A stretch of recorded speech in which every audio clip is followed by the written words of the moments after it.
안녕하십니까. 자, 이번 시간에는요, 우리가 부동산 금융을 공부하겠습니다. 오늘 하는 파트는 지난주에 했던 투자론보다는 좀 쉽습니다. 근데 이제 투자론을 우리 교재가 투자론이 요약은 해놨는데 투자론에서 중요한 부분들을 다 넣어놨어요. 그래가지고 언급을 안 할 수가 없을 것 같아서 언급을 했는데 조금 어려웠을 거라고 생각합니다. 지난주에 투자로는 제가 수업을 하면서도 이거 처음에는 좀 어려울 거다 이렇게 생각을 했는데 근데 그게 이제 다 나오는 게 아니라 중요한 부분 발췌돼서 나오기도 하고 그러니까 여러분들은 걱정할 필요가 없어요. 그리고 시험을 당장 보는 게 아니기 때문에 그동안에 여러분들이 이제 연습을 하다 보면 이게 이제 문제를 해결할 수 있는 방법이 생깁니다. 그러니까 너무 걱정 안 하셔도 됩니다. 자, 이번 시간에는 이제 부동산 금융론인데 금융론의 경우에는 시험이 많이 나오는 때는 한 5문제도 나오고요. 조금 나오면은 한 2-3문제 나오는데 이번에는 3문제 나왔어요. 28회 때는.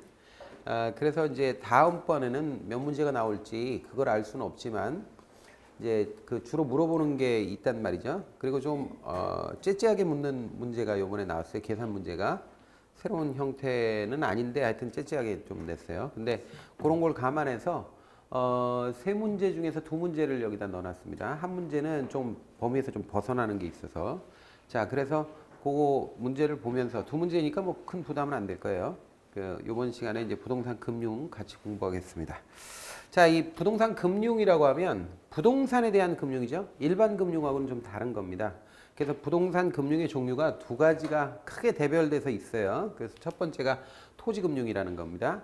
그 다음에 또 하나가 주택금융인데 사실상요, 우리 시험에서 토지금융은 안 나옵니다. 이건 신경 쓸 필요가 없어요. 그러니까 토지금융에 대해서는 우리 교재에 이게 소개도 안 돼 있고요. 그리고 소개할 필요도 없고요. 그런 것들은 이제 아주 부분적인 부분이고 뭐 덩치가 크더라도 그쪽에 대해서는 뭐 다른 영역이나 마찬가지니까 너무 신경 쓸 필요가 없습니다. 우린 주택금융만 하면 됩니다. 근데 이제 주택금융이라고 하는 게 종류가 있거든요. 이 2종류를 일단 대별을 해야 돼요. 그래서 첫 번째가 바로 소비금융이라는 건데 주택 소비금융이라는 거는 뭐예요? 대상이 누구냐면 가계에 하는 겁니다. 가계는 개인을 대상으로 한다는 얘기예요. 그러니까 가계에 하는 그 대출인데 대개 그 가계 하는 금융은 뭐냐면 주택을 새로 구입하거나 아니면 기존의 주택을 수리하거나 개량하거나 이런 목적을 가진 분들한테 돈을 빌려주는 겁니다. 근데 대개 어떤 형태로 빌려주냐면 저당대부 형태로 빌려줍니다. 저당대부라는 게 사실은 이게 모기지라는 뜻이에요. 모기지. 사실은 모기지라는 말은 요거는 우리가 이제 지금 현재는 주택담보대출이라는 말로 그냥 등치돼서 같이 써버립니다. 우리나라에서는 요거를 주택담보대출이라는 말을 써요. 담보대출 대출 이런 말을 씁니다. 그래서 이걸 줄여서 그냥 주담대라고 합니다. 주담대. 그래서 주담대하고 모기지를 같은 의미로 써버려요. 근데 사실 주담대하고 모기지는 약간 다른데 그 구분 없이 그냥 씁니다. 막 그냥 일상적으로 막 씁니다. 그래서 저당대부는 대부 계약을 해주는데 대출 계약을 해주는데 그에 대한 담보로 저당을 설정한다는 게 저당대부입니다. 그러니까 저당이란 말하고 대부란 말은 이게 합성어예요. 대부는 우리가 일반적으로 돈을 빌리고 빌려주는 행위를 대부행위라고 합니다. 대부행위라고 하는데 그 대부행위 소변하여 저당권 설정이 일어난다. 그러면 그걸 저당대부라고 하는 거죠. 그래서 이런 식으로 소비금융은 가계에 대한 금융, 즉 개인에 대한 금융이다. 이렇게 알아놓으시고 그 형태는 주택담보대출이라는 저당대부 또는 모기지 형태다. 이렇게 알아놓으시면 되겠습니다. 그 다음에 다른 형태가 하나 더 있어요. 그게 뭐냐면 개발금융이라는 겁니다. 개발금융은 이거 대상이 건설업자에 대한 금융이에요. 일반 개인이 아니에요. 그래서 과거에는 construction loan이라고 그랬어요. 이걸 construct라는 말이 이제 이게 건설이라는 뜻입니다. 그 다음에 여기 loan이란 말이 대출이라는 뜻이에요. 그래서 construction loan이라는 말을 썼는데 이런 형태의 건축대부 형태로 이렇게 대출해 주는 거는 지금은 대세가 아니에요. 이게 대세가 아니라 원칙적인 얘기고 지금 현재는 큰 사업 같은 거 있잖아요. 큰 건설 사업 같은 거는 프로젝트 파이낸싱이라고 합니다. 그래서 프로젝트 파이낸싱이라는 거하고 컨스트럭션 론이라고 하는 건축대부는 약간 양상이 달라요. 그래서 지금 건축대부는 거의 시험에 안 나오고요. 원칙으로만 있고 거의 대부분은 프로젝트 파이낸싱 형식으로 시험에 나옵니다. 이번에는 안 나왔습니다만은 그래도 계속 나오는 추세니까 나중에 그 개념을 우리가 살펴보겠습니다. 자, 그러면 금융이라는 게 뭐고 일반 거래는 뭐냐 이걸 좀 생각을 해야 되는데 금융이란 말이 무슨 말이겠어요? 금융. 이거 재밌는 말인데 금융. 금융은 어디서 나온 말이냐면 흔히들 교과서에는 자금 융통이라고 돼 있어요. 그래서 자금을 융통하는 일이 금융이다 이렇게 얘기하죠. 근데 우리가 이제 그 금융에서 가장 중요한 금융기관이 은행이잖아요. 은행. 근데 은행은 이렇게 써요. 은자예요. 그 다음에 갈행자를 쓰는데 이때 은은 뭐냐면 금행이라고 안 하고 은행이라고 그래요. 왜 그러냐면 은행이란 말은 중국에서 처음 만들어서 뱅크라는 말을 번역했어요. 뱅크라는 말을. 뱅크라는 말은 원래는 이탈리아 말인데 이탈리아에서 조그만 의자를 방코라고 그러는데 조그만 의자에 앉아가지고 고리대금 했던 사람들을 고리대금 업자들을 그 상징해가지고 방코라고 그러는 걸 이제 뱅크라고 그러는 거죠. 그 고리대금 했던 사람들이 유대인들이에요. 직업을 가질 수 없었기 때문에 유대인들이 되게 그 고리대금을 했기 때문에 아주 악명 높게 그리죠. 셰익스피어의 베니스의 상인 같은 거 보면 유대인 고리대금업자 샤일록 뭐 이렇게 나오잖아요. 그 유대인이 그런 일을 했다고요. 유대인이 그런 고리대금업을 했는데 그래서 이제 현대 은행 제도는 유대인이 만든 거예요. 사실상.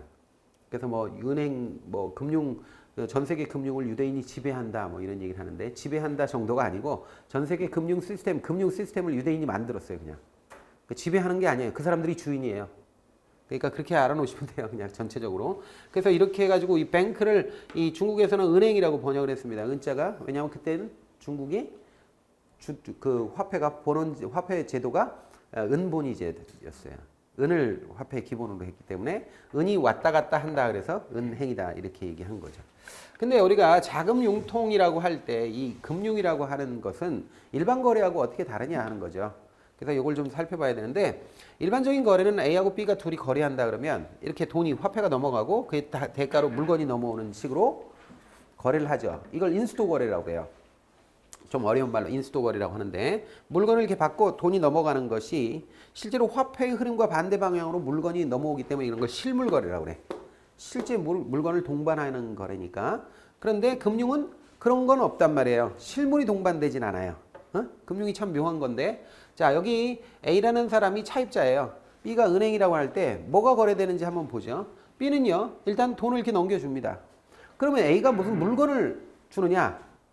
물건을 주는 건 아니죠. 물건을 안 주고 얘는 그에 대한 대가로 이제 빚쟁이가 된 거니까 얘는 이제 노예계약서 같은 거를 이렇게 줘야 됩니다.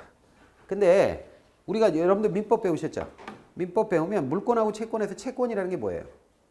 채권이라는 건 어떤 사람에게 너 이거 해라고 요구할 수 있는 힘을 채권이라고 그래요. 그래서 채권은 본질적으로 청구권이에요. 청구라는 거는 이렇게 하라고 요구할 수 있는 권리가 청구권이거든요. 이런 일을 해라 하고 요구할 수 있는 권리를 자발적으로 내가 이렇게 당신이 얘기하면 내가 이렇게 말을 듣겠습니다 하는 종이 쪽지를 발행해 줘야 돼요. 돈을 빌려주는 대신에 네가 이렇게 해달라는 거에 대해서 내가 해주겠다 라는 종이 쪽지를 발행해 줘야 되는데 그거 빚이죠. 아니 남이 너 이거 해 그럼 알았습니다 이렇게 하겠습니다 라고 하는 거를 발행해 줘야 된다고 증명서를. 그 돈에 관해서는 그걸 차용증이라고 하는데 그 일반적인 그 금융에서 차용증이라고 하는 거는 유통이 잘 안 돼요. 그 두 당사자만 서로 주고받는 거고 예를 들어서 우리 앞에 있는 여사님한테 내가 돈을 내가 빌려줬단 말이죠. 100만 원을 빌려줬다. 그러면 100만 원을 빌린 거에 대해서 갚겠다는 차용증을 받을 거 아니에요? 그렇죠? 의무로 이제 발행을 할 테니까. 근데 내가 지금 100만 원이 없어서 딴 사람한테 이 차용증을 팔 수 있느냐? 차용증을 팔아서 이분이 나한테 돈 100만 원 갚을 게 있는데 이 종이 갖다 주면은 당신한테 100만 원 줄 거야. 그러니까 내가 지금 급하니까 90만 원만 꺼줘. 이렇게 해가지고 팔 수 있느냐 이거야. 안 되죠.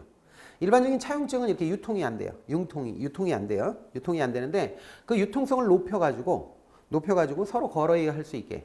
즉 이분이 저한테 100만 원 줘야 될 게 있지만 이거를 내가 급할 때 딴 사람한테 계속 팔아서 돌아다니게끔 만드는 그런 문서를 우리는 뭐라 그래요? 차용증을 유통시킨 문서. 채권이라고 그래. 채권.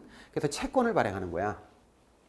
그러면 채권을 발행하면 얘는 어떠한 상황에서도 얼마씩을 계속 주고 만기 때는 얼마를 주겠다라고 하는 문서를 만들어서 얘한테 주면 얘는 이 채권을 가지고 있으면 계속 원리금을 받아 먹을 수 있는 거죠. 계속해서 돈을 받아 먹을 수 있는 거야. 계속해서. 자, 그런데 문제가 있어요.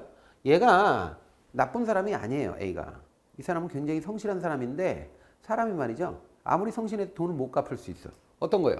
죽었거나 실직했거나 질병이 걸렸거나 파산했으면 배째라 못한다 이렇게 될 수 있죠. 그러니까 이 사람이 인간성만 보고 돈을 빌려줄 수는 없잖아요. 그러니까 은행 입장에서는 안전장치가 필요하다 이거죠. 그 안전장치가 뭘까? 담보권입니다. 담보. 여기서 일어나는 계약을 대부계약이라고 하고요.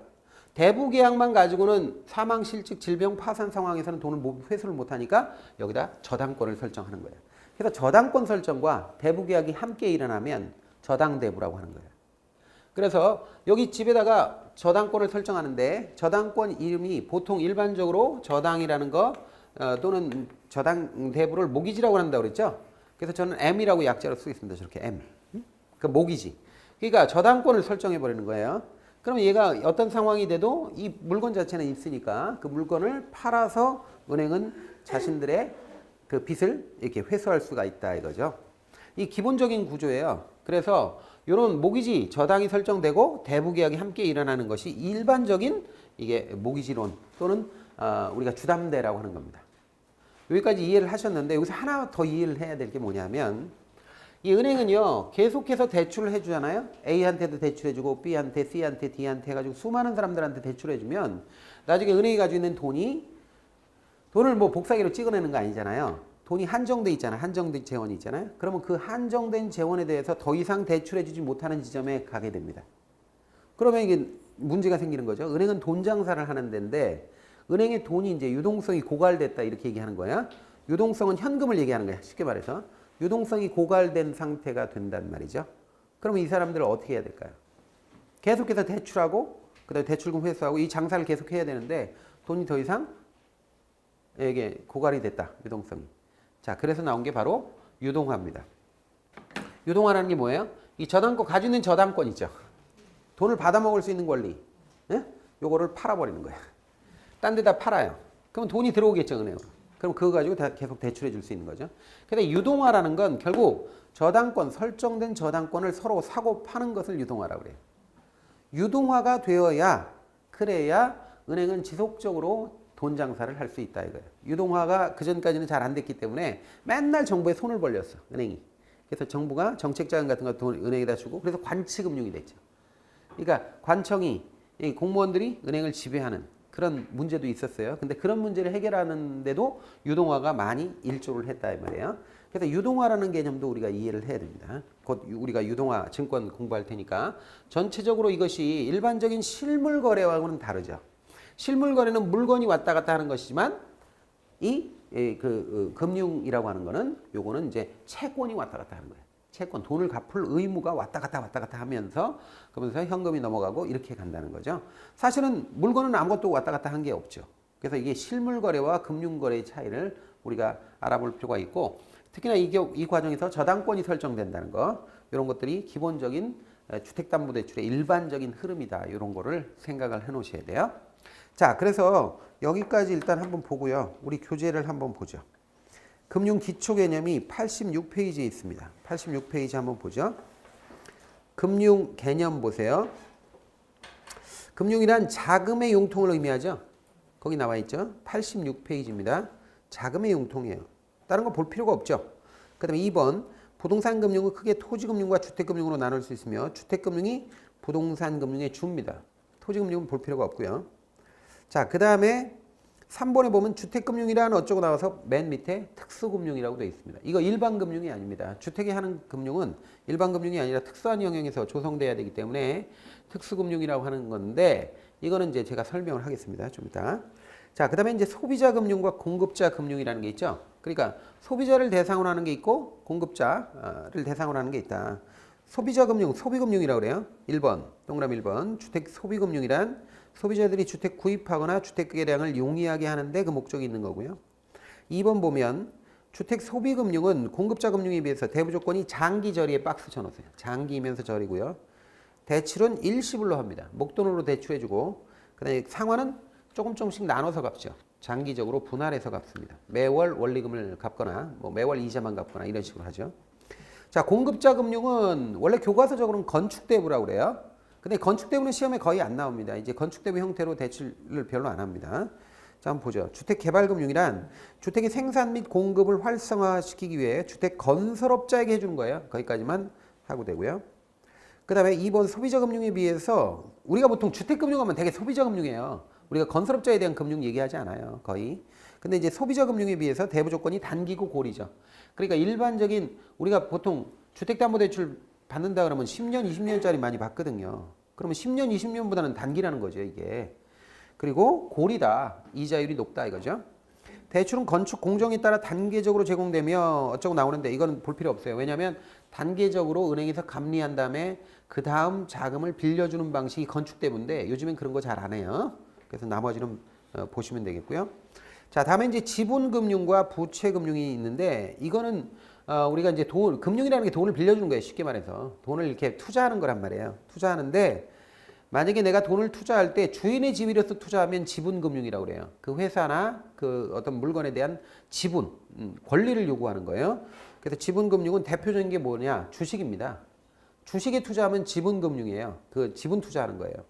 그래서 주식회사가 주식을 발행하거나 주식회사가 아닌 법인 또는 개인이 지분권을 판매하여 자기 재물을 조달하는 게 지분금융이에요. 쉽게 말해서 주식을 산다 이렇게 보면 내가 지분 투자자가 된다 이렇게 볼 수 있어요. 자, 근데 지분 투자자의 경우에는 좋은 게 뭐냐면 이게 투자한 곳이 만약에 수익률이 높으면 나도 지분을 요구하면 되니까 그 수익률 똑같이 먹을 수 있죠. 근데 만약에 손실이 나면 내가 주인이에요. 내가 돈을 빌려준 게 아니라 내 주인으로 투자에 참여한 거기 때문에 손실 나면 그대로 손실 다 받아야 돼요. 무조건. 그래서 그게 안 좋은 거예요. 그래서 조금 안전한 게 바로 부채금융입니다. 빚으로 빌려주는 겁니다. 그 회사나 그 물건에 투자하되 돈을 빌려주는 형태로 투자하는 게 부채금융입니다. 부채금융 보죠. 자금을 필요로 하는 자가 저당을 설정하거나 사채를 발행한 사채 여기 밑줄 치는데 사채는 명동의 사채업자들 뭐 대부업자들 뭐 조폭들 사채 이거 아니에요. 그런 얘기가 아니라 우리 부동산학에서 나오는 사채라는 이름이 나오면 무조건 사채가 이렇게 쓰는 거예요. 그래서 이게 앞에 뭐가 생략됐어? 회사채가 생략된 거야. 회사채라고 회사채. 자, 그래서 사채를 발행하거나 타인 자본을 조달하는 것을 부채금융이라고 한다. 그래서 가끔 가다가 다음 상품 중 지분금융하고 부채금융을 섞어놓고 지분금융이 아닌 것은 부채금융이 아닌 것은 지분금융인 것은 이렇게 골라내라는 문제가 나오는 거예요. 그러면 그때 가서 이제 이게 내가 투자하면 주인이 되는 거냐 아니면 내가 채권자가 되는 거냐 이걸 따져봐야 되는 거예요. 안 그러면 그냥 외우면 됩니다. 나중에. 자, 이래서 지분금융과 부채금융을 살펴봤어요. 이제 저당 상환 방법이 있는데 저당 상환 방법으로 그냥 건너뛰어 버렸어요. 근데 요거는 좀 문제가 있고 제 설명을 좀 들으셔야 돼요. 교재는 없지만.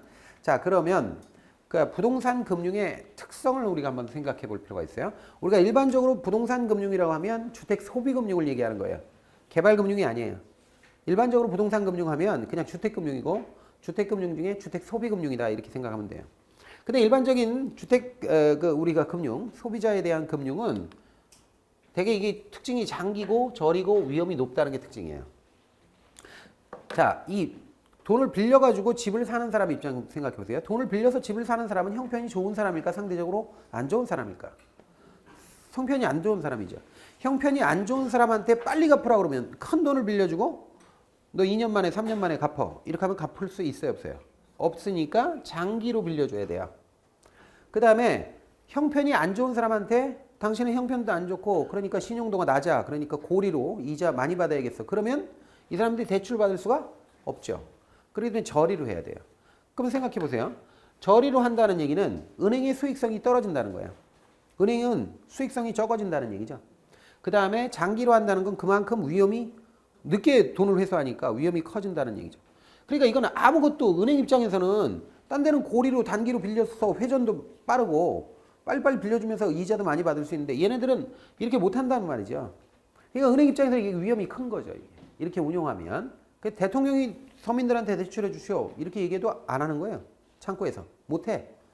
왜냐하면 이 돈을 확실하게 빌려주면 훨씬 더 이자 많이 받아먹을 수 있고 단기에 회수되는 데가 있는데 이자도 많이 못 받는데 20년씩 묶여 있는 데다가 어떻게 돈을 투자를 하냔 말이죠. 그래서 이게 특히 주택금융에서 소비금융은 이게 안 됩니다. 돌아가질 않아요. 정부가 관여하지 않으면 돌아가지 않아요. 그렇기 때문에 장기 저리 위험이 높은 이 부분에 대해서는 특별한 배려가 필요한 거죠. 과거에. 그래서 이게 특수금융의 의미예요. 그러니까 일반 금융이 아니라고 이쪽은. 특수한 장치가 필요하다라는 거죠. 자, 주택금융의 기능이 여러분들 우리가 교재가 정규 교재가 나오면 주택금융의 기능이 그 안에 들어가 있을 거예요. 여기는 전부 다 생략을 해놨는데 주택금융의 기능은 굉장히 많아요. 많은데 거기서 핵심적으로 우리 시험에 나오는 거를 좀 생각을 해보죠.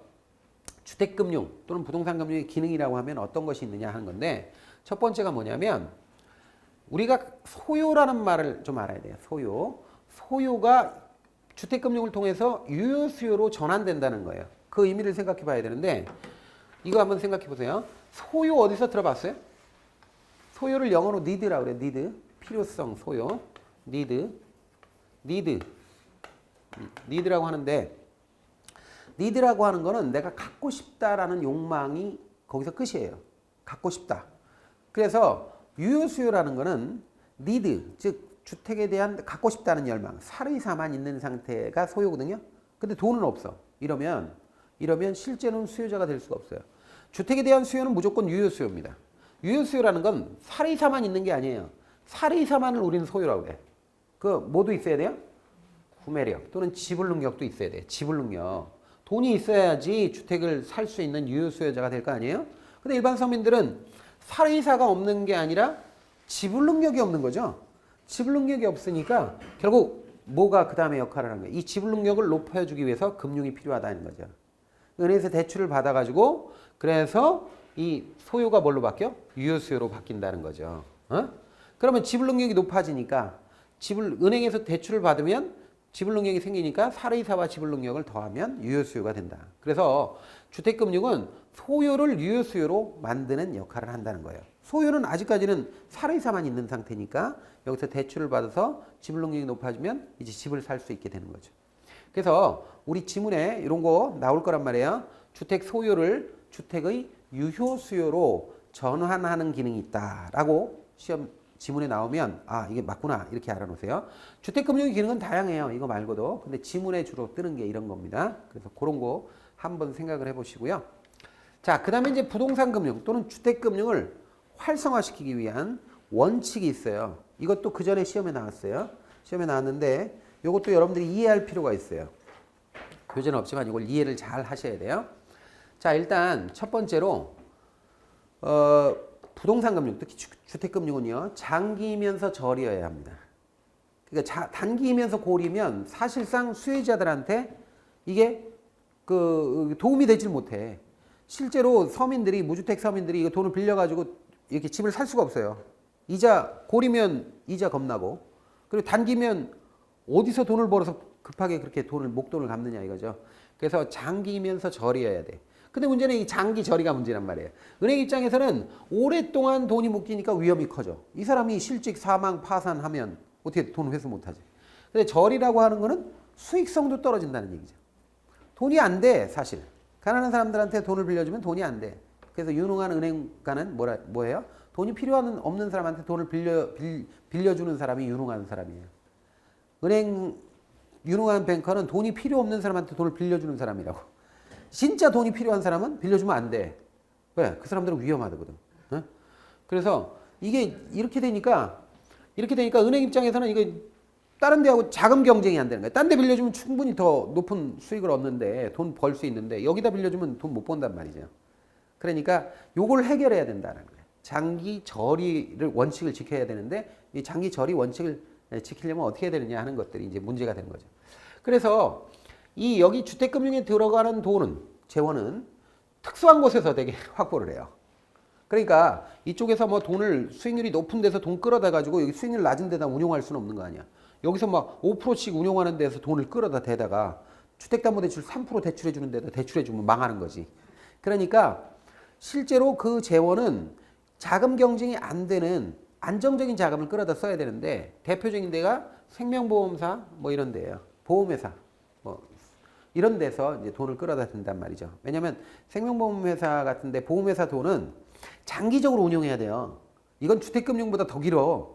보통 사람들 이제 보험 가입하면 70세 만기, 80세 만기 이런단 말이에요. 한 30대, 한 70세 만기 들어봐요.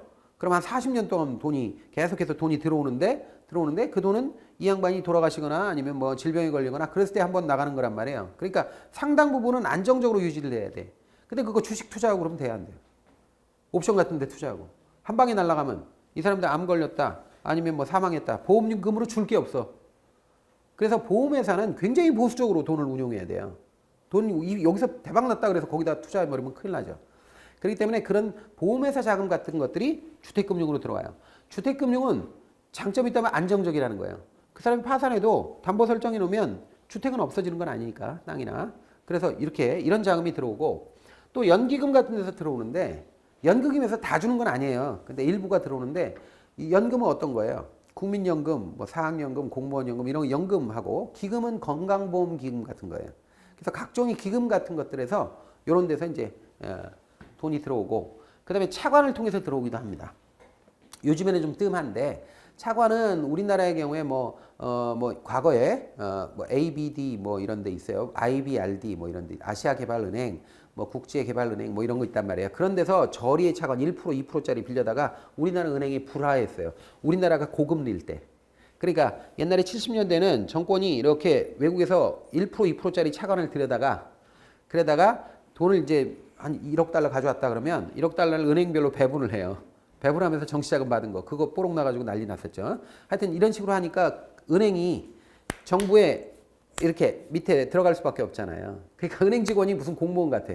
옛날에는 이렇게 돼가지고 이게 정경유착이 일어났단 말이에요. 지금은 그런 게 없지만, 근데 지금은 이제 국가가 주도해서 이렇게 돈을 차관을 분배하는 방식이 아니라 일반 금융회사도 신용만 있으면 얼마든지 국제자금시장에서 차관을 가져올 수 있어요. 상업차관으로. 그러니까 그런 자금을, 아주 저리의 자금을 끌어대가지고 주택금융에 쓸 수 있다라는 거죠. 한때 우리나라에서 외국 자본이 엄청 많이 들어온 게 있었는데 어떤 게 들어온지 아세요? 대출 자금으로 많이 썼던 게 엔화 자금입니다. 엔화 대출. 엔화 대출 권유 받으신 분들 혹시 계셨는지 모르겠어요. 그러니까 지금도 그렇지만 엔화는 하여튼 거의 일본에 가면 금리가 거의 없다시피 해요. 그러니까 일본은 가장 인기 있는 금융회사가 어딘지 아세요? 이번에도 내가 작년인가 도쿄 갔는데 그 광고 봤는데 우체국입니다. 우체국. 가장 인기가 있는 예금으로서는 우체국이 제일 점유율이 높을 거야 아마. 근데 그게 왜 그러냐? 금리가 다 똑같아. 금리가 어차피 거의 없다시피 해. 근데 우체국은 안전하잖아요. 우체국은 그 일본 정부가 망하기 전까지는 존재하잖아. 우리나라도 똑같아요. 우리나라도 이게 금융시장이 불안해지면 우체국으로 돈이 확 몰려요. 지금은 좀 괜찮지만. 그러니까 우체국 같은 것들이 이제 그 돈이 몰리는 이유가 그런 거란 말이죠. 그러니까 이 일본 안에서는 돈을 벌어먹을 데가 없는 거야. 요즘에는 일본 경기가 좀 좋아졌어요. 근데 과거에 이제 잃어버린 20년 뭐 이럴 때는 일본에서 돈을 벌어먹을 데가 없는 거예요. 그러니까 일본 자금이 전부 다 외국으로 나가는 거예요. 일본에서는 수익률이 너무 낮으니까 거의 뭐 1%도 안 나와. 그냥 한참 심각할 때는 예금된 돈에 이자를 물려야 된다. 이게 페널티를 물려야 된다. 거꾸로 이자를 줘야 돼. 보관료를 은행에다. 이런 얘기가 나올 판이었어요. 그러니까 이 엔화 자금이 대규모로 밖으로 나가서 고금리 국가에 투자가 됐다고요. 엔화는 저금리잖아요. 그러니까 고금리 국가에 투자가 돼가지고 고금리 국가는 동남아 이런 데는 아직도 막 6%, 8% 이런단 말이에요. 그러면 그런 데 들어가가지고 수익 올린 다음에 엔화로 바꿔서 돌아오는 거예요. 이런 거를 엔캐리라고 그래요. 엔캐리. 엔캐리 트레이드가 일어났다고. 그래서 우리나라 중소기업도요. 옛날에 그 은행 가면 엔화 대출 같은 거 받을 의향이 있느냐고 상담도 받고 그랬어요. 그러니까 그런 자금들이 물론 이건 차관은 아니지만 굉장히 싼 자금들이 있어요. 국제 자본시장에. 그런 거 잡아다가 주택금융에 쓸 수 있다라는 거죠. 상대적으로 안정적인 거를 잡아서. 그래서 이게 그냥 시중에서 여러분들이 맡긴 돈을 그냥 다 주택금융에 돌리는 게 아니에요. 여러분들이 예를 들어서 예금을 맡겼는데 정기예금 뭐 이렇게 맡겼어. 그래가지고 1년 만기, 2년 만기짜리를 맡겼는데 내가 나중에 찾으러 가니까 돈 주세요. 만기가 됐어요. 그랬더니 아우 선생님 돈은요. 지금 주택금융에 지금 돈을 빌려줘가지고 20년 후에 상환이 되는데요. 이렇게 얘기하면 어떻게 되겠어요? 그러니까 아무 돈이나 거기 들어가는 게 아니라는 거예요. 재원이 특수한 데서 조성돼야 된다라는 겁니다. 이게 이제 골치 아픈 문제죠. 자, 그 다음에 세 번째는 뭐냐면 바로 이게 문제예요. 자, 가난한 사람들이 대출을 받죠. 가난한 사람들이 되게 상대적으로 그렇다는 거예요. 상대적으로 자금 여력이 부족한 사람들이 대출을 받기 때문에 이 사람들은 아무래도 신용이 떨어져요. 위험하다고요. 그러니까 신용이 떨어지기 때문에 은행은 대출을 잘 안 해주려고 그러죠. 이때 나서는 게 바로 정부 보증 프로그램이라는 겁니다. 이걸 그냥 사적 시장에 놔두면 어떻게 할 방법이 없어요. 만약에 정부 보증 프로그램이 없다. 근데 이 사람이 신용이 없다. 그럼 은행에서 요구하는 건, 그러니까 요게 뭐냐면 정부 보증 프로그램은 이런 거란 말이에요. 투자라는 건 은행 입장에서 투자는 대출이잖아요. 대출이니까 이 사람들이 지금 위험이 높단 말이죠. 아니 차입자들이 상대적으로 딴 데보다 위험이 높아 주택금융은. 근데 수익률은 낮아. 이게 뭐예요? 이게 위험이 높다. 그다음에 이게 수익률이 낮다는 게 절이 아니야. 에? 그러면 길게 갚고 절이고. 그러니까 은행에서는 대출을 안 해주게 되죠. 그러면 이걸 해결하는 방법은 뭐가 있어요? 고리로 하면 되지. 고리로 하면 되지. 고리 지워졌죠. 고리. 근데 이자율을 고리로 할 수 없잖아요. 주택금융의 원칙이잖아. 저리로 하는 게. 두 번째 방법은 위험을 낮춰야지. 위험을 낮춰야 되잖아. 위험을 낮추는 방법이 있는데 위험을 낮추는 방법은 두 가지밖에 없어. 담보나 보증. 둘 중에 하나야. 그러니까 이 가난한 사람들이 대출을 받으러 왔는데 고리로 할 수는 없으니까 저리로 묶어놓으면서 위험을 떨어뜨려야 되는데 위험을 떨어뜨리려면 결국 당신 담보 있냐? 이렇게 해야지. 근데 담보가 있으면 이 사람 가난해요? 담보가 있는 사람이 가난한 사람이 아니죠. 담보가 없으니까 가난한 거지. 두 번째는 보증서라고 그래요. 보증서라고 그러는데 지금 연대보증제도가 있나 모르겠네. 좀 사라졌을 거야. 채무보증할 때 이 악명 높은 지금 세계사적으로 봤을 때 거의 유례가 없는 그런 악명 높은 치떨리는 그런 제도가 연대보증이라는 겁니다. 연대보증 섰다. 그러면 보증인이 저 채무자가 갚고 안 갚고를 떠나가지고 한번 채무비행하면 끝까지 그 사람 갚을 때까지 보증인을 괴롭히죠. 괴롭혀가지고 아주 삼족을 멸망시키는 거예요. 그래서 이런 보증을 쓰라고 그러는데 우리가 좀 생각해 봐야 될 게 이 가난한 사람들은요. 주변 사람들도 가난해요. 가난한 사람이 자기 형이 장차관이고 자기 누나가 무슨 어디 총장이고 뭐 이런 사람들이 없어요. 그러니까 가난한 사람들은 주변 사람들도 다 가난해요. 그래서 가난한 겁니다, 또. 그래서 보증 쓸 사람이 없다고 주변에. 그러니까 이게 우리가 보증하면 사적 보증이라고 한다면 누가 개인이 보증을 서달라고 하면 보증 자기 아들도 안 서줘요, 요즘에. 자기 자식도 안 서주는 판인데 이게 주변 사람들이 없단 말이에요. 우리나라에 지금 3대 거지가 나온다는 거 아니에요. 몇 년 전에 뉴스에 보니까 서울역에서 노숙자 하나 아줌마를 취재를 했는데 그 아줌마가 쫄딱 망해가지고 시아버지가 청량리 거지고 자기는 서울역 거지고 애들은 돌아다니면서 애는 지금 저 어디 노숙자로 하는데 정처 없이 왔다 갔다 하면서 길거리에서 잠을 잤는데 이게 3대 거지야. 그러니까 보통 가난한 집은 이렇게 가난할 수밖에 없어요. 구조적으로. 그래서 이런 사람들한테 보증을 요구한다는 건 거의 불가능해요. 그 공적보증제도밖에 없다 이거야. 공적보증제도가 바로 신용보증제도고 이게 우리 한국주택금융공사에서 전세금 보장할 보험 같은 거 할 때 보증서를 끊어주는 겁니다. 그 다음에 주택담보대출도 일정 수준 이하의 저소득층에게는 일부까지 어느 정도까지 보증을 해줍니다. 개런티를 해준다고. 얘가 돈을 못 갚으면 내가 갚아줄게. 이렇게 하는 거예요, 국가가. 그러니까 이게 큰 시혜죠. 그 은행은 믿고 이 사람한테 대출해 줄 수 있게 하는 겁니다. 그래서 이런 방식으로 해서 결국 정보보증 프로그램이 필요하다. 신용보완 제도는 주택금융이 활성화되기 위해서 반드시 필요한 것인데 신용이 적은 사람들한테 그 신용을 보완해 주는 거예요. 보완해 주는 거에 대표적인 예가 정부보증 프로그램이고 지금 정부보증 프로그램이 아주 많습니다. 그래서 자 은행이 얘한테 이제 돈을 빌려주는데 얘가 이제 신용이 별로 없다 그러면 얘는 쫓아가죠. 공적 주체로 쫓아가는데 이게 이제 보통 한국주택금융공사로 쫓아가는 거예요. 전세금 대출 받으려고 내가 보증 받으려고 가는 거예요. 그럼 보증서를 요구하는 거예요. 개런티를. 그럼 얘가 이제 개런티를 이 개런티를 끊어서 갖다 주면 얘가 보증을 해주는 거예요. 은행에. 이 공적 주체가 지금 우리 여러 가지 기관이 있는데 대표적인 게 한국주택금융공사 같은 데입니다. 그런 데서 보증서를 끊어주는 업무를 합니다. 한국주택금융공사 업무가 여러분들이 HF로 들어가가지고 홈페이지 들어가면 업무 나와요. 거기 보증 프로그램이 있어요. 그러니까 이런 걸 통해서 결국 가난한 사람들에게 신용보완을 한다 하는 거죠. 그래서 신용보완 제도가 확립되어 있지 않으면 은행은 대출을 꺼립니다. 대출을 꺼리면 결국 주택금융이 경색되죠. 꼭 집이 필요한 사람들, 근데 이제 자금 여력이 부족한 사람들이 대출을 못 받아요. 그럼 이제 부동산, 이런 사람들이 이제 복지라는 차원에서도 문제가 생기는 거죠. 자, 이렇게 해서 지금 일단 세 가지예요. 주택금융 활성화하기 원칙, 하는데 원칙, 장기고 저리해야 되고, 재원 확보가 좀 특수하고, 신용보완 제도가 있어야 되고, 자, 정부 보증 프로그램 같은 게 있어야 된다. 그 다음에 하나가 더 빠졌습니다. 세 번째가 유동화가 돼야 됩니다. 네 번째가. 유동화는 제가 말씀드렸어요. 유동화가 뭔지. 유동화란 은행이 자 계속해서 대출 나가면 저당권만 잔뜩 있죠. 그럼 저당권은 보통 10년, 20년 동안 회수하는 거 아니에요. 그럼 그동안 돈이 묶여 있잖아요. 이런 자산을 고정자산이라고 그래요. 고정자산을 현금으로 바꾸는 걸 현금이 유동자산이에요. 그래서 고정자산을 현금으로 바꾸는 것을 유동자산으로 바꾼다 이렇게 얘기하고 유동화라고 하는 겁니다. 그럼 유동화라고 하는 건 그러면 좀 더 쉽게 얘기하면 뭐냐. 설정된 저당권을 사고 파는 거예요. 이게 유동화야. 아무것도 아니야.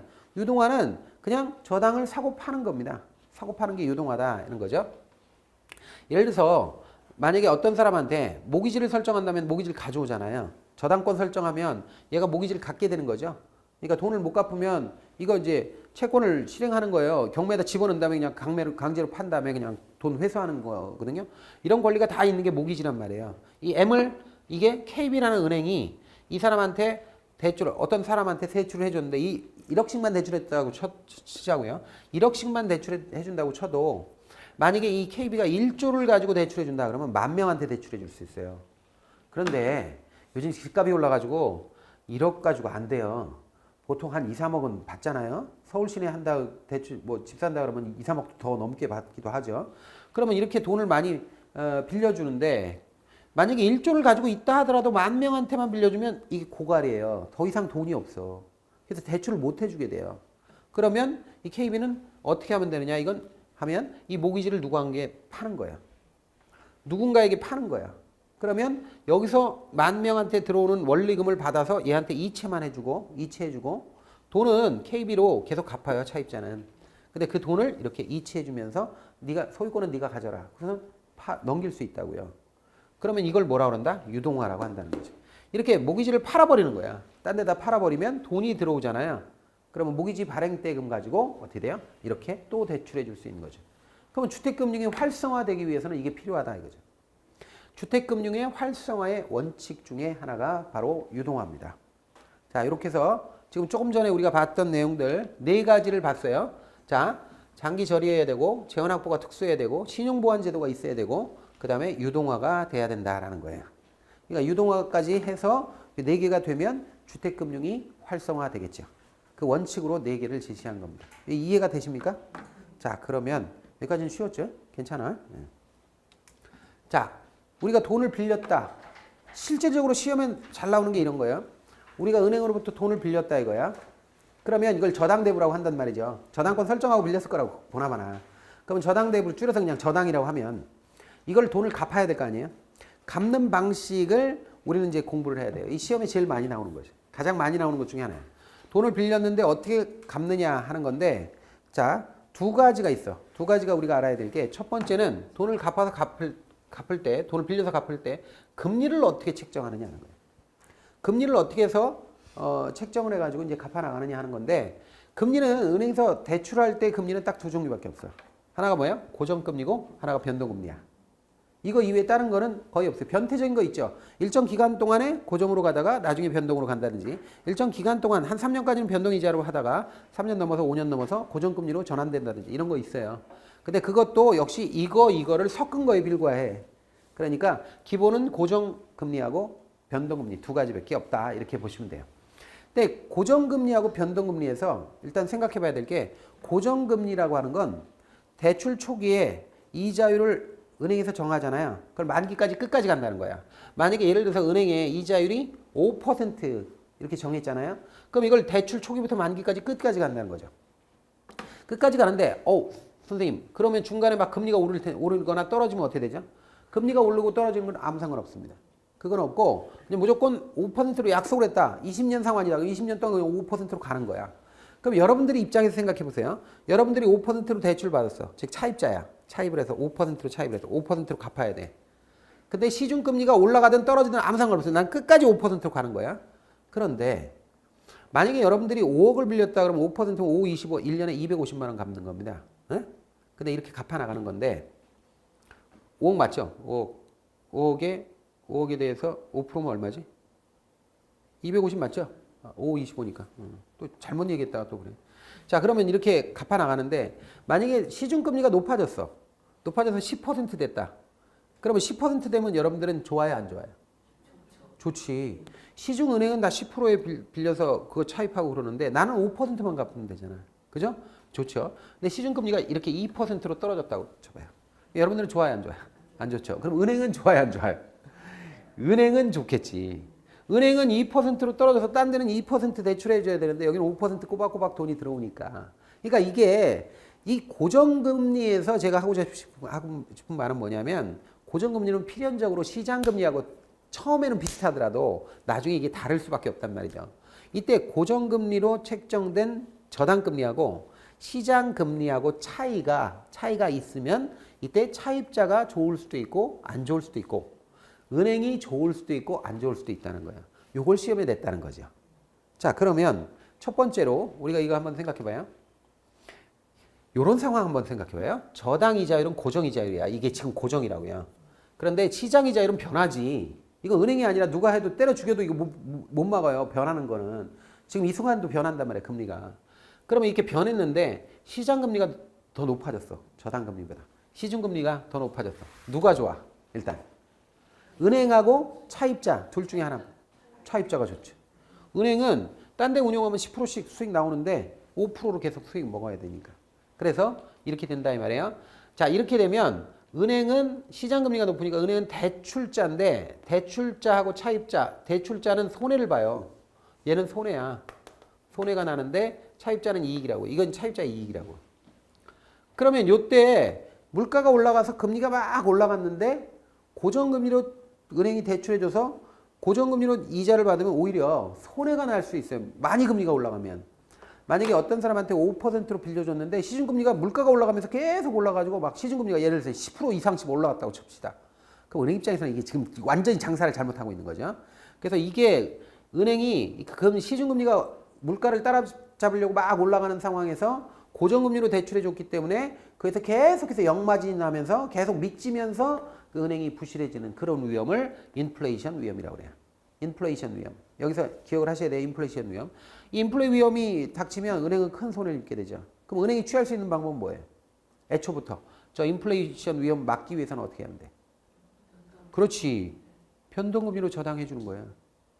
그러니까 이 고정금리로 대출을 해주면 시중금리가 올랐을 때 은행이 큰 손실을 입기 때문에 그걸 인플레 위험이라고 하는데 인플레이션 위험 막기 위해서 아예 그냥 변동이자율로 해버리는 거예요. 그러면 금리가 이자율이 올라가면 시중금리, 물가가 오르면 시중금리가 따라 올라요. 여러분들 이건 기본 상식이에요. 물가하고 금리는 같이 움직이는 거예요. 그래서 그 물가가 올라가면 금리도 같이 올라가는데 그렇게 되면 거기에 따라서 같이 대출금리도 연동해가지고 3개월이나 5개월마다 한 번씩 하는 거예요. 우리나라는 대출금리 기준되는 금리가 뭐예요? 변동금리에서. 대표적인 게 CD금리 있는데 CD금리는 하도 조작을 한다고 하기도 하고 예민하다, 뭐 믿지 못하겠다 이런 신뢰성의 의문도 되고 그래서 요즘엔 코픽스라는 게 나왔어요. 코픽스가 2010년도에 개발된 건데 본격적으로 쓰인 건 몇 년 전입니다. 그래서 코픽스라고 코스트 오브 펀드 인덱스라고 그래서 이렇게 나왔는데요. 이 코픽스라는 게 나왔어요. 요즘엔 이걸로 거의 많이 해요. CD 금리보다는 거의 대부분 코픽스로 합니다. 그래서 어쨌든 이렇게 해서 그 기본되는 계속 변하는 그 변동이자율에 연동시켜가지고 걸어가지고 같이 움직이게 만들어요. 이게 변동이자율 저당입니다. 자, 그런데 거꾸로 이렇게 되면 어떡할까? 자, 저당금리가 시장금리보다 높아. 시장금리가 떨어진 거야. 2% 이런 식으로. 자, 그러면 이거 어떻게 해야 되겠어요? 이게 일단 누가 손해고 누가 이익이야? 은행이 이익이죠. 은행은 2% 정도의 수익률밖에 안 나오는 상황에서 5%씩 수익 들어오니까. 근데 차입자는 계속해서 시중금리보다 높은 이자를 부담해야 되죠. 그러면 돈 빌린 사람이 여러분들이라고 하면 열받아 안 받아요? 열받죠. 근데 우연히 목돈이 하나 들어왔어. 그럼 무슨 생각을 해요? 이거 갚아버리자 이렇게 생각하지. 아니면 새롭게 2%로 새로 대출을 받아. 대출을 받아서 그 돈을 가지고 5%짜리 저당을 갚아버리자. 이걸 리파이낸싱이라고 그래요. 리파이낸싱, 차환이라고 그러거든요. 차환 또는 대환이라고도 그러고요. 자, 이렇게 돈을 빌려서 아예 갚아버릴 수 있잖아요. 그러면 은행 입장에서는 이것도 큰 위험이야. 왜냐하면 수익성 좋은 대출 상품이 일시에 조기 상환된단 말이죠. 그래서 이건 은행이 항상 좋은 게 아니에요. 이런 경우에는 단기적으로는 자, 시장금리보다 저당 이자율이 높으니까 은행은 이익이지만 차입자가 손해나니까 손해를 참지 못하는 차입자가 조기 상환해버린단 말이죠. 조기 상환하면 이것도 위험한 거예요. 은행 입장에서는. 그래서 이때 조기 상환하는 걸 조기 상환이라는 표현 썼죠? 요 말하고 만기 전 변제란 말하고 똑같은 말이에요. 만기 전에 갚아버리는 거야. 그 다음에 조기 상환, 중도 상환 같은 말이겠지? 다 같은 말인데 여러분들이 이걸 다른 말로 생각하면 안 돼요. 조기 상환, 만기 전 변제, 중도 상환인데 요걸 영어로 정식으로 점잖게 쓰면 갚는 걸 페이먼트라고 그래. 페이먼트라고 하는데 페이먼트. 미리 갚는 걸 프리라고 그래요. 미리. 프리페이먼트 리스크라고 하거든요. 어려운 말이죠. 쓰지도 마세요. 근데 이 어려운 말을 이걸 하려니까 그 프리페이먼트 코스트 이렇게 하니까 좀 은행에서는 복잡하잖아요. 그래서 보통 자본시장에서 쓰는 이 말을 그냥 씁니다. 콜이라고 그래요. 콜이라는 게 적어도 요 분야에서는 이건 뭐냐면 조기 상환입니다. 그러니까 조기 상환 위험을 조기 상환 하는 거, 조기 상환 해버리는 거를 콜이라고 그래요. 그래서 우리가 조기 상환 위험을 콜 위험이라고도 합니다. 콜 위험을 나는 네가 빨리 갚는 거 싫어. 안 받을 거야. 라고 해서 방어할 수도 있어요. 그걸 콜 방어라고 그래요. 그러니까 예를 들어서 보세요. 은행이 이렇게 저당 이자율보다 시장 이자율이 낮아서 저당 이자율이 지금 이자율이 높으니까 고정 이자로 또박또박 받는데 차입자 입장에서 손해가 나가지고 새롭게 대출 받아가지고 기존에 있는 저당을 갚아버린다. 그럼 은행 싫잖아. 싫으니까 어떻게 하느냐면 지금 현재까지는 페널티 부과해요. 중도 상환 수수료 내야 돼. 중간에 갚으면 그것도 신용점수 깎여요. 은행 입장에서는 이게 중간에 갚는 것도 별로 안 좋은 거야, 이게. 그래서 이렇게 되는데 이게 그 미국 같은 데서는 더 극단적으로 조기 상환하는 걸 막아요, 아예. 너는 못 갚어. 갚고 싶어도 못 갚어. 너는 무조건 5년 후에나 이후에나 갚을 수 있어. 이런 식으로 딱 걸어놔요. 그걸 뭐라 그런다? 콜 방어라고 그래. 콜 방어. 어? 콜은 조기 상환이라고. 근데 콜을 막는 거야. 난 안 받아. 이렇게 하는 거야. 콜 방어. 이해가 되세요? 여기까지 용어를 알아야 돼. 나중에 그 콜 방어 꼭 나온단 말이에요. 자, 그래서 이런 용어를 처음부터 좀 차근차근 잘 알아놓으셔야 돼요. 그래서 변동 이자율 저당이라는 게 존재한다. 이런 겁니다. 자, 그리고 요것과 관련돼서 뭐 유동화에 대한 내용도 있는데 유동화는 잠깐 용어를 조금 전에 아까 유동화 했으니까 유동화 한번 보면 만약에 이제 A라는 사람이 갑돌이한테 돈을 빌려줬다 이 말이에요. 그러면 이거를 다시 이렇게 B, C, D로 이제 시장에서 막 파는 거 유동화라고 그래. 서로 거래하는 거. 너무 심각하게 생각할 필요 없어요. CDO 이런 거 있는데 그런 거 신경 쓰지 마세요. 자, 이렇게 해서 일단 기본적으로 저당 상환 방법에서 금리 결정 방식을 했습니다. 금리가 어떤 것이 있고 그것의 특징이 어떤가 이런 걸 생각을 했습니다. 쉬었다 하겠습니다.